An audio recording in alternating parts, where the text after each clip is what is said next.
What's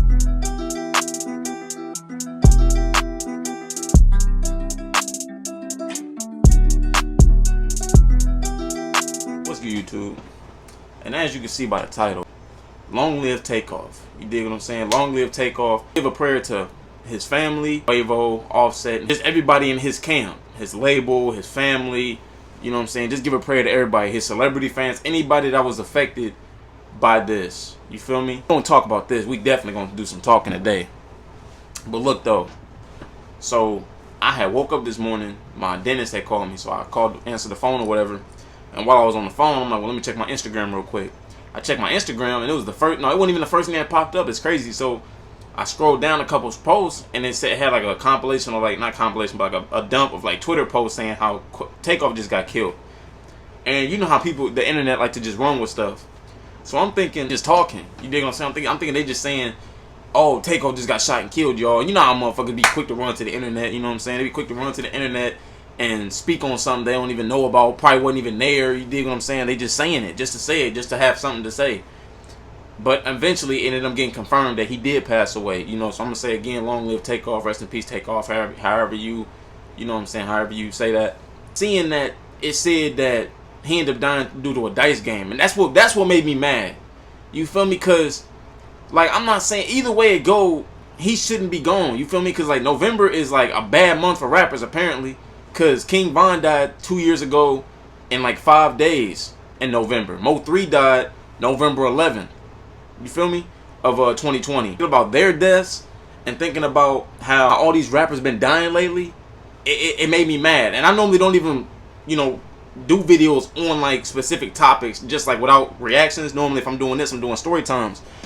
But I had to speak up. You feel me? Because all I do is preach on my channel is about, you know what I'm saying, staying out the streets. And it's okay to be just you. It's okay to be from the hood and being your own person. It's okay to do what you want to do. You feel me? It's okay to be who you want to be. So it just broke my heart. You feel me? Because he should still be here. King Von should still be here.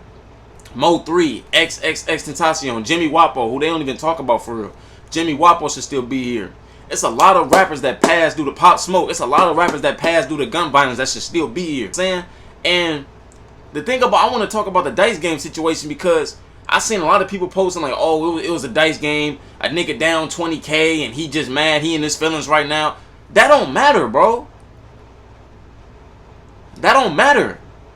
When a nigga, bro, me being from the hood, bro, and if any hood niggas watching this, any street niggas watching this, you know, going into a dice game, there's a potential chance you're gonna lose your money. So that's like if you going into a store knowing you about to buy something, you be like, oh, I ain't gonna buy nothing because I'm gonna lose money. So why would you go into a dice game knowing you're gonna lose money? You going up against a rapper who worth millions, a lot of hits, everything, star. He's a star, part of one of the most legendary groups in rap history.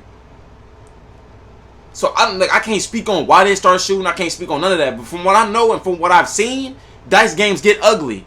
Dice games turn to shootouts. Dice games turn to fights. Dice games turn friends into enemies. Dice games are like a black hole in the hood community, tearing us apart. I've seen my cousins get into it over dice games. That's why I never really wanted to get involved. For one, because I don't want to lose my money. And two, I never really learned how to do it. And three, because I seen what it can do.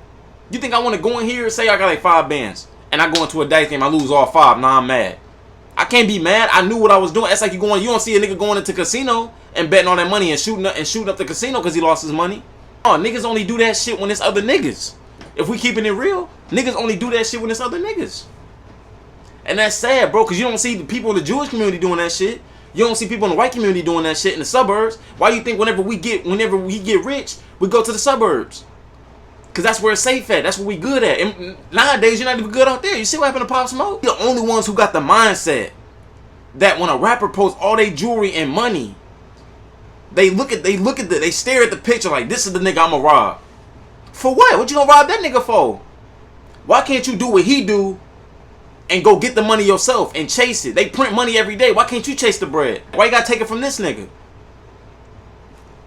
And I know why. Because y'all niggas ain't got patience. Y'all niggas say y'all hungry. Y'all niggas say y'all want to get rich. And y'all ain't putting in no work. Stood it, bro. Because I've never been that type of nigga. You know, I ain't gonna lie. When I was a kid and I seen niggas getting bitches, yeah, I was like, okay, how is they getting bitches and I ain't getting none?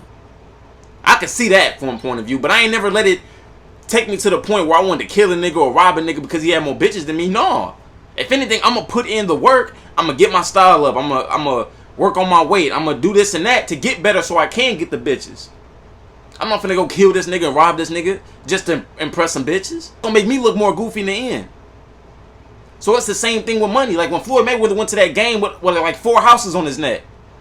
I look at shit like that and I get motivated. I get inspired. I get hungry. I don't look at Floyd and I look at him as a target and I want to rob him. He worked hard for his money. He came from the slums just like me. From the hood. We all from the hood at the end of the day. All of us got that same mindset though. Not all of us got that mindset. This is how I'm going to make it out. Most of us don't try to find our way out, so we try to do something else. We try to find something else going on. And look, I'm going to keep it real with you. With the street niggas and the hood niggas, I understand everything. I grew up in the hood my whole life. I've never touched the suburbs in my life. Never lived in the suburbs. The time I've ever seen any suburb motherfuckers is when I went to Alton High and we shared the same school. The hood niggas and the suburb people share the same school, so we in the same school. I'm going through. I understand that in dice games it get heated. I understand all that. I also understand why niggas join gangs. I understand all that. Niggas join gangs 9 times out of 10 because they having problems at home and they need like that family. You know what I'm saying? They need a family. They end up getting involved with the wrong people, product their environment. Now they killing people and robbing people. I understand that. I completely do. Not saying it's right, but I do understand it. I do understand why niggas want to rob and why niggas want to steal because they got families to feed too. But at the same time, some of these niggas don't even be having an arrest record. Most of these niggas don't even have an arrest record, a felony, a gun charge. They don't have nothing. Their record is clean. Never even got arrested for weed. Never even got talked to by the police. Unless it was, hey, how you doing? And they still jump in the streets and decide to rob and kill for nothing.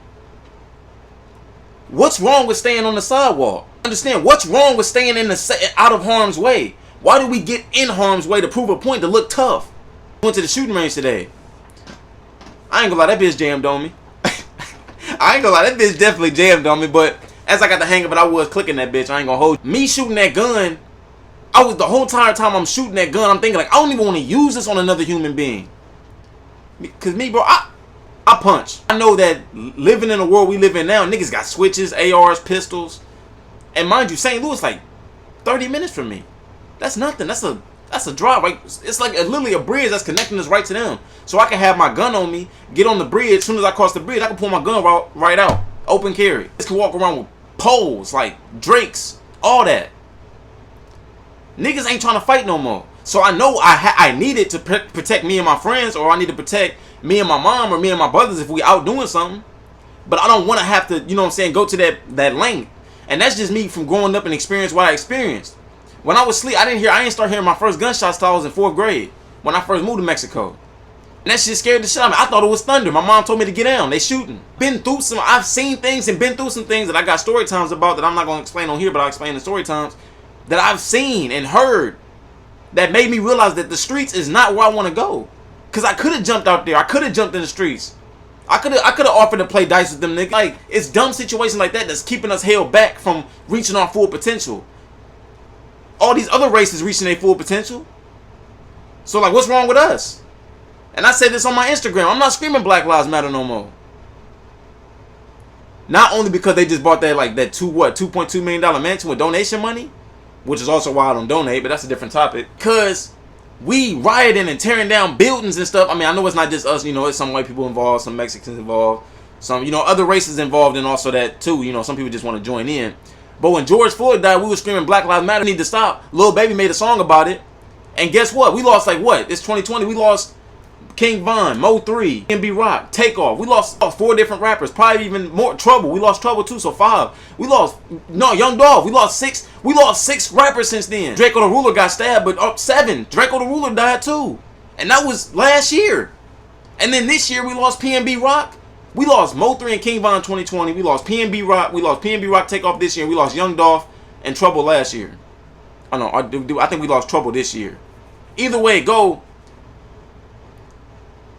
I'm not even going to say rappers is a target. Anybody's a target. It's just the fact that rappers have an image to maintain. They have to wear jewelry. They have to wear the designer when they step out so they can keep their image. And then look. Niggas say this. Why J. Cole riding around on the bike looking like a bum? You know why he doing that? So thirsty ass niggas like you want to try to rob him. Because it's sad that a rapper has to go out and dress like a bum for you not wanting to touch him. Sometimes J. Cole can have 10 bands in his pocket, but you're not going to touch him because he ain't got no jewelry on him. Why don't y'all niggas go to Billionaire Row and steal from them niggas? Niggas ain't going to Wall Street, shooting up Wall Street, trying to steal from the rich white folks that's going in and out of them buildings every day. But nah. Niggas like to steal from the rappers because they got an image to maintain. And even then, y'all niggas not even keeping the jewelry. Y'all niggas selling the jewelry. So what'd you take it for? Them little niggas that killed Pop Smoke only got 2 bands for that Rolex. He probably bought it for 30 and you niggas sold it for 2K. You didn't even make a profit. At the end of the day, and then X went out to buy a bike. You can see the niggas on camera staring at this nigga. X was going through his little phase where he trying to spread positivity. And here come a burst of negativity walking through the front door. Niggas say all the time, like, we don't want to get treated like animals. We want to get treated like thugs. But be the same niggas plotting on niggas, trying to rob them, kill them for nothing. Just to prove they tough. And there's some instances where, yeah, they're kicking the door just to, like, you know, steal something to feed their family. And them situations I can understand. I think they said we lost 15 rappers in 4 years. I know not all of them was a robbery or attempted robbery. None of that. I know most of it wasn't that. People got pride issues. They got ego issues. Which brings it back to the dice game situation. You went into a game knowing you were going against a rapper. Or multiple people knowing that it was a rapper in there. He's going to have bread on him. And you weren't going to have nearly as much money as him. Going up and hearing guns and seeing niggas tote guns and all this types of shit. I never wanted to use them. When I bought it, I didn't even want to buy a gun. Like, I would rather use my hands like we used to back in the day. I'd rather use my hands. But I know that ain't what it is no more. Niggas trying to shoot. Basically, I say all that to say this, bro. We as a community got to do better. When we walk outside and we see another black person, we look them up and down, size them up. When we see a white man and say, how you doing, sir? And this is getting old. It's getting real old. You spending 3 to 4 weeks scoping this rapper out where he gonna be at his schedule when you could be using that to go get some money. And then I fuck with Nardo Wick. I rock with Nardo Wick. But that 9 to 5 shit he said was stupid. What you doing it? Because they pushed that narrative in you. They push that narrative in y'all that make you think that having a 9 to 5 is lame and boring. Well, shit, let me be lame and boring then, because I'm gonna keep doing that until my YouTube dream take off. Don't understand why we have to hate on one another when we can build together and be strong. Because realistically, I'm being real. If black people banded together, we could be bigger than everything. Because mind you, some of these people are taking our culture. They stealing our culture. They making movies about it. White people are making movies about black people. Long live Takeoff. All the rappers we lost to gun violence. It's getting real old. We need to get it together. Make sure y'all chasing your dreams with hard work, dedication, and prayer. Make sure y'all staying strong mentally, physically, and spiritually. With that being said, take the next album.